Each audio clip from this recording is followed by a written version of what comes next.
Well, good morning and welcome to our special report, What's Inside the Minds of Gen Z. We've got an exciting 30 minutes, and with that, here to kick us off is Annette O'Hanlon, Chief Corporate Responsibility and Diversity Officer at S&P Global and President of the S&P Global Foundation. Let me turn it over to Annette.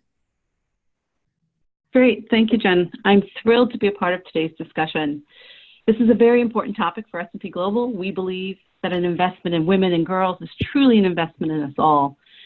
Earlier this year, we launched our Change Pays campaign on International Women's Day, and today I'm pleased to be here on International Day of the Girl to support this important work. The research shows that gender-diverse companies are 15% likelier to earn more than their competitors. And through our own S&P Global research, we know that by adding more women to the workforce, the global GDP could increase by 26%. So developing our girls as leaders, supporting the advancement of women inside our own organizations is so important on many, many levels. It's important to diversity and inclusion leaders, certainly. It's also very important to our CEOs, CFOs, and the broader group of stakeholders who share this desire to grow the economy and spur innovation. So today, I'm very excited to learn more and hear more about this great report and this compelling research with Girls with Impact. And now let me pass over to Jen Openshaw, founder of Girls with Impact. Thanks so much, Annette. Now let me give you guys an overview of what we're going to cover over the next 30 minutes. We're going to look at the report specifically at the outlook of Gen Z, their worries, their confidence, and their workplace preferences. And here to give us some terrific insights are some fabulous leaders. Fernando Salinas, who's the head of global HR for Johnson & Johnson's commercial business. We have Sam Goodman, who's creative lead for Snapchat. He works in and around Gen Z, obviously, has done that for quite a long time. And then we've got a Gen Z CEO, Kristen St. who will be joining us a little bit later to share her own insights and experience. We also are going to take a quick poll that you'll be seeing in just a moment, but just to kind of give you a sense of why Gen Z and why now. Gen Z obviously comprises a huge part of the global population. They are surpassing millennials, 32% of the global population, or about 2.5 billion. And as you know, companies are looking to drive their innovation and growth. So today the question is, how can we get inside the minds of Gen Z? What do we need to know, and what actions can you as employers be taking away and incorporating us? We are going to give you a live poll, which you can answer throughout the rest of the 30 minutes. The questions include, how are you investing in STEM? Is your son or daughter involved in a STEM program? Do you run a STEM program? And do you provide any kind of training in the STEM area? So please give us your insights. We're looking forward to that. So let me give you a little bit of a recap. Last year, our Girls with Impact report took a look at, do women have the potential in college? Do younger women have entrepreneurial potential? And it was a very interesting insight that we want to share before we get into today's report. We looked at 1,000 college men and women who participate in venture competitions on their college campuses, competing for real money. We found, not surprisingly, that of those 1,000, only 22% of them are women, 78% of them are men. Okay, well, that makes sense. But when we looked at the ranked business teams, meaning those teams that came into first, second, or third place and won real money, well, we saw a different story. 51% of those ranking teams had a woman founder versus 49% having only men founders. And when we looked at the first place teams, we found that 32% of those first place CEOs were women. Really a very powerful story that highlights why it's so important to reach down into the next generation and train them. Lots of potential there. All right, so today in our 2019 special report, and made possible by the S&P Global Foundation, we're so excited. We're looking at these 3 key areas. And already, by the way, I want to tell you that 33% of you are putting your son or daughter in STEM programs. 41% of corporates are sponsoring STEM programs, and 38% of our corporate attendees on today's briefing. 38% are training their workforce in STEM areas. So happy to get that response from you. What we're going to talk about today is why entrepreneurship and business leadership. So here's our report. It's going to be accessible today. It's a terrific look at recommendations. Let me give you some insights into the data, and then we'll dive into our findings. All right, so we took in September, we looked at ages 14 to 22, 500 respondents with a very mixed gender and ethnicity. We included a population of transgender and non-conforming genders, and we're going to share some insights around that population today that's really quite interesting. As you can see, super ethnically diverse as well, very important to us at Girls with Impact. All right, so we asked everybody first off is what is concerning Gen Z? What are your top 5 concerns? And very interestingly, we found that success and securing a job or getting a job were their number 1 concerns. But most interesting, we think, is that mental health came in 3rd ahead of things like relationships, weight, and grades. Wow, I think that is a big surprise to probably a lot of you. We took a look at that data by gender, and we find that mental health and the environment, but mental health is a particular concern for the transgender and non-conforming genders, which you see in the orange right here. The environment is also a big concern. And I want to kind of turn to Fernando here and ask you, I mean, with mental health being such a concern, they are just now entering the workforce. Fernando, do you think that there are actions that employers should be taking given this? Some employers I know have helplines. Maybe it's just simply informing their families about helplines. Any thoughts that you have there for our employers? Look, absolutely. And we just have like a World Mental Health Day, and we open for families. And one of the things that we launched is an app. Basically, it's an app which calls Equilibrium and Me, and that app is helping you as the first response to any concern related to mental health, to employee or family of the employees or partners. So it's key, and I think the way to scale up is through digital, and this app, it has been great so far on helping a lot of employees and families. What a fabulous example. So a mental health app that people can use. Super interesting. Thanks, Fernando. We asked then, among those 5 big concerns, what is your single greatest concern? Getting a job and being successful still holds true. Grades and mental health tie for 3rd there. So some interesting insights. One of the other things that we found really surprising is their focus on financial stability. We asked them how important are some of these various factors in your job. We asked them about a clear work path. If you look at the yellow here, flexible work hours, an experienced team, a regular paycheck, following your passion, a stable job. And what came out loud and clear is that a regular paycheck, here's, you can see what are most important to Gen Zers, a regular paycheck and stability stood out along with following their passion. And that passion and purpose is so predominant throughout the entire research that you see here. We asked, how does Gen Z want to make an impact? And again, this sense of purpose and creativity and innovation comes out loud and clear. You can see that 65% of them want to make a difference to a cause. 60% want to personally create something that's innovative. I think this has a lot of implications for our employers. And 45% of them want to work for an employer that's doing something innovative or world-changing. Let me go ahead and move on to taking a look at this by gender. Again, some very interesting insights. The transgender and non-gender conforming are even more focused on change and activism. So here you can see transgender, non-gender conforming want to make a difference. Like 100% of them want to make a difference to a cause that they care about. They're also far more likely to engage in activism. Whereas, by the way, not many people want to become a politician, right? So very interesting insights there.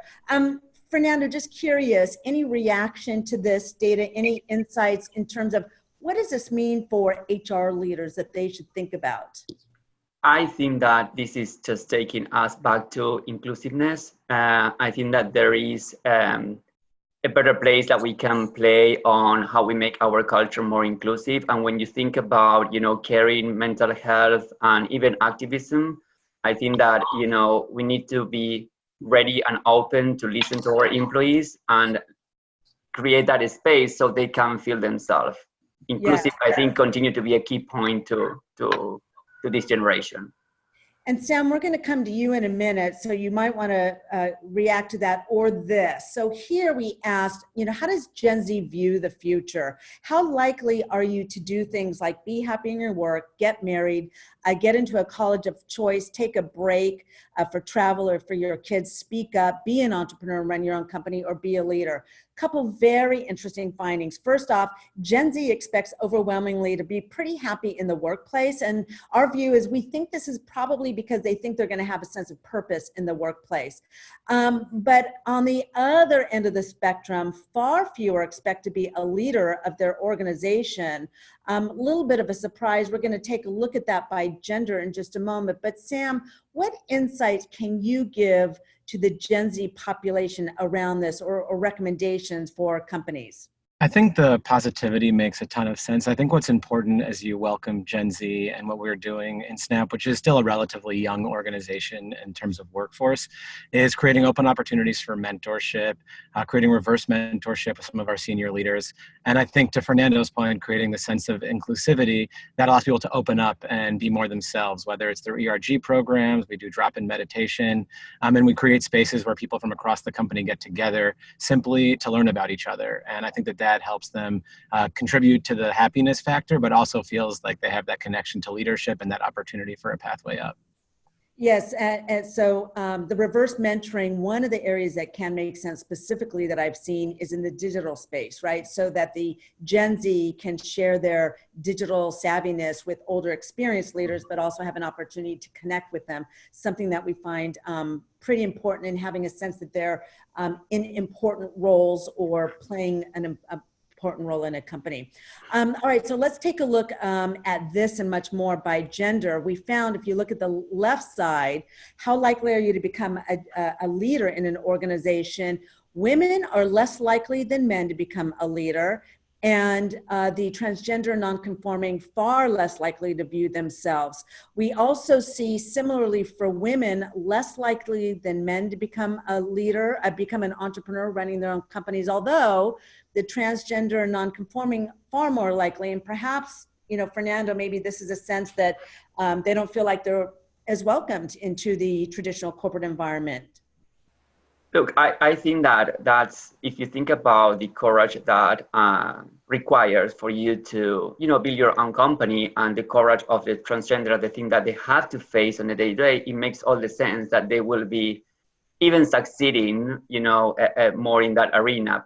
At the same time, I think that we have, a huge responsibilities on open opportunities where they can feel more inclusive and accepted in a corporate American environment. And also, so many companies now have innovation centers and labs that, I think this is maybe also an opportunity on the flip side for the Gen Zer to raise their hand and look for those opportunities to play a leadership role, and not feel like they can't do it just because they're not senior or something, or partner up with somebody perhaps. Okay, so drilling down on a couple other areas, what about likelihood of getting into a college of choice? Really interesting. The gay transgender community, 70% say they're likely to get into their college of choice. When we look at getting married, women more likely, they're the most likely of anybody to get married. Let's take a look at speaking up. I think this is also interesting, maybe a little bit of ahas, but the transgender non-conforming most likely to be the first to speak up when they are asked a question. And when we look at, how likely are you to take a career break to travel, women, the least likely, probably because they're juggling so much at home. which is probably no real surprise. If anybody has any reaction, Fernando or Sam, please chime into that. I just think it's such an interesting insight, because I feel like 10 years ago, you wouldn't have even asked this question. It's become such a trend now as people search for their purpose to go on this travel sort of like career break to identify that.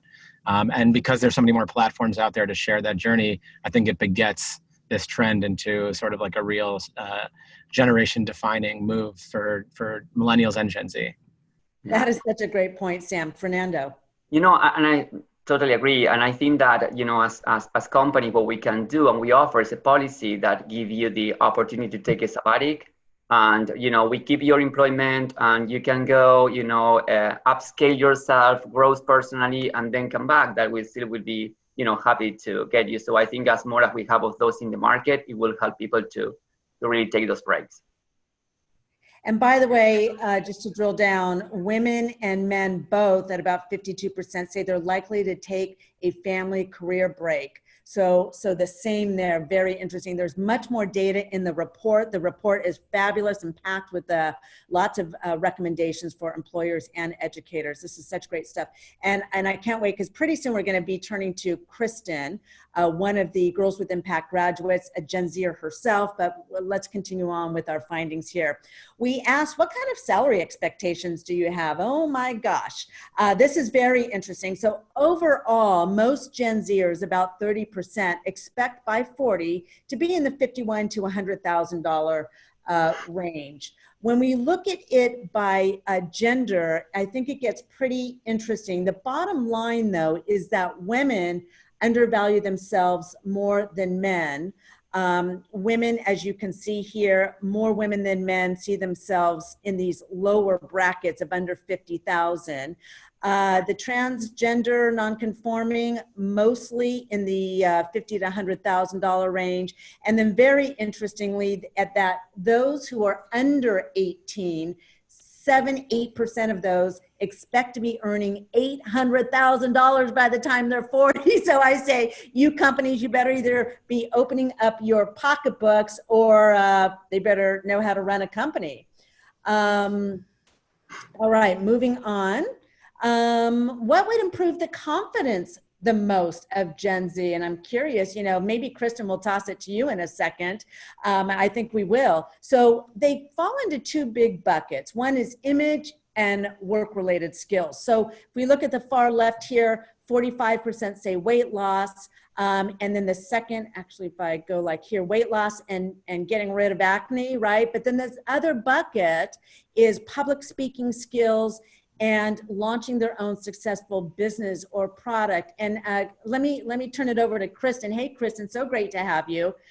She's the CEO of Mirror Me. And Kristen, what would boost your confidence? You're how old, 16, 17? I'm 16 now. 16 years old. So what would boost your confidence and your peers? I think right now, definitely getting used to public speaking is a prevalent and just an imperative force in building confidence. I mean, in everything we do these days, speaking in class, speaking in a webinar, speaking in front of adults, students, everything we do these days has to do with that public speaking. Yeah. And what about the work skills? Since you've gone through the Girls with Impact program, we'll get a little bit more into that in a moment, but what about those skills, other skills? Right, so with Girls with Impact, I got a really steady sense of financial needs, so budgeting, and also just regular business tactics like SWOT and those type of tactics that really give you a basis to work with. I mean, since I know that, I have the confidence to speak up, and that really gives me a pathway to public speaking about something I really know about instead of speaking about something that I wouldn't have other us know about. Yeah. And so, by the way, who at 16 knew what a SWOT was, right? It's strength, weaknesses, opportunities, and threats that we learn about when we're 30 and 40 in the real business world. Thank you, Kristen. All right. So let's take a look at by gender confidence. Girls' confidence is more linked to personal image to a far greater degree than men. 50% here say weight loss would improve their confidence far more than it would for men. For men, winning a competition and being selected for something special like a team, as well as launching their own business. Those are things that stand out for men. So really some distinct differences. So, I think one of the big takeaways, Fernando, Sam, is like, do we try to, again, get away from this sense that it's all about how we look for young women? I think that's always been core to Snapchat's platform, is this freedom from likes, from followers, from judgment that has allowed the entirety of Gen Z, but definitely women, to express themselves more authentically. And I think kind of bringing that out into the world, we've seen it start to expand across other platforms. And I think that it's definitely something that companies need to adopt as they think about how they create those environments for the next generation. Yeah, and by the way, this entire report will be emailed to all of you right after this. All right, so then we asked, let's get into the workplace. We asked Gen Zers all sorts of questions about what do you want, what are you looking for? The bottom line is, interestingly, and maybe this is because they're barely into the workplace, most of them prefer an open workspace. They do care about great food and fun furnishings. They're looking for fun, but let's face it, they don't have the experience that the rest of us have, right? I don't think any of them have worked in an open workspace yet. Yeah, exactly. But personally, I prefer an office, but I'm too loud. All right, so what else do they care about? They're looking for a short commute defined as 30 minutes. So that's something for companies to think about. Well, we'll talk about that in just a second. They're also looking for a mentor and opportunities to give back. So that sense of purpose, loud and clear in the workplace, cannot ignore it. We'll drill down into mentoring in just a moment. And then continuing on, what are they looking for in a mentor? So some super interesting insights here. Actually, Fernando, if you want to chime in, let's come back to the workplace. Anything here that you think is a nugget or a takeaway for our corporate leaders? Training and development, by the way, I forgot. Another really important one that Gen Zers are looking for. I think, look, for commute, it's nothing new. And I think as corporate, we need to continue thinking, where are our locations? We need to go where the talent is. And I think that for many, many years, we used to be more, okay, the talent will come to us, yeah? Which I think that's a huge thing that is shifting. And, opportunities to volunteer, what I think is great, what we put in place a couple of years ago, is a pro bono program. So basically, as an employee, you use your skills to get out internationally and go to a charity, and you stay 1 month, 2 months, or 3 months, while the company continues to support you and pay your check and everything, but you go basically and you stay like those time giving through your skills to that charity. And that has been a huge success in the company across the globe. Great insight. Great insight. All right. Well, the next one we said is, what does Gen Z look for in their work team? Okay. In their work team, they're looking for an older experienced team. So don't discount age. They're looking for age. We're going to drill down into that in a moment, but they're also looking for fun and energy, right? I think that's not so surprisingly. They're not interested in smart dress codes, right? So I think we all know that. Put the jeans on, or maybe Fernando, it's casualness that is not suits, it's not jeans, but it's smart casual or something. I think everything depends on the situation. I think again, we are coming back to inclusive. I think inclusivity is continue to be a critical key that will define who we are from society perspective and, from organizational perspective. So you have to feel yourself coming into, and you will do your best. Now, there could be certain moments where you are with customers and, you have to relate to those customers more depending on what the customer that you need to be a little bit more formal, but not necessarily to go to a tie, all those things.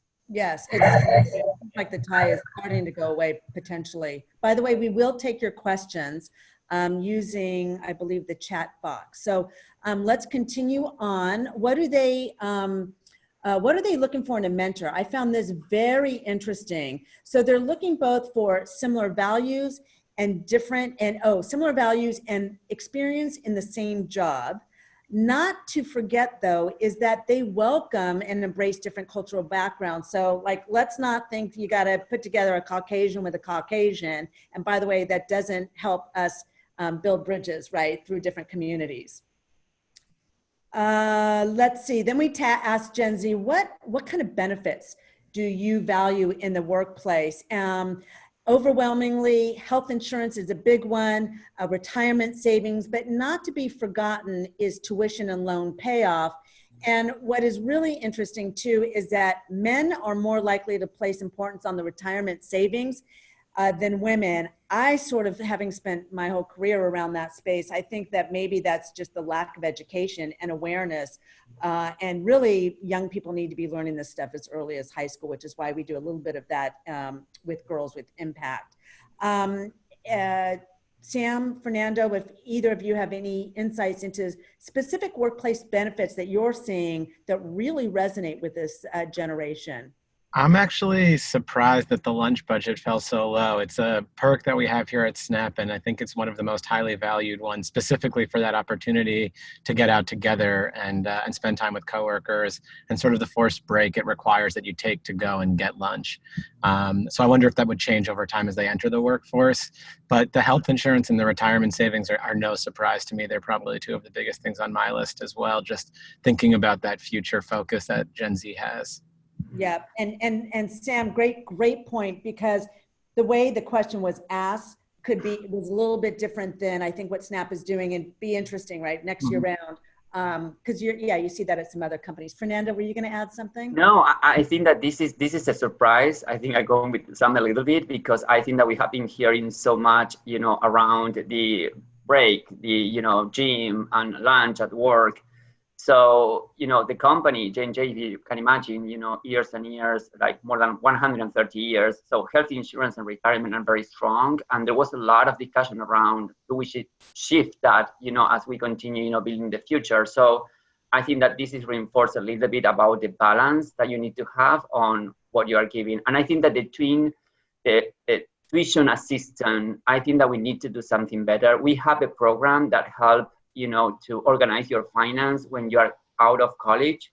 But I think that we need to start thinking differently on how we can support that.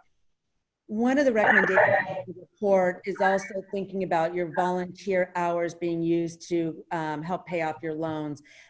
The other thing I want to share is that Girls with Impact is seeing a lot of corporate interest in offering our education program, which is basically a mini-MBA for teen girls, to families for their daughters. And one of the reasons it's especially interesting is so many families struggling with college costs. We're seeing a lot of our girls, like Kristen, when she gets to college, getting big scholarship money because of this business training.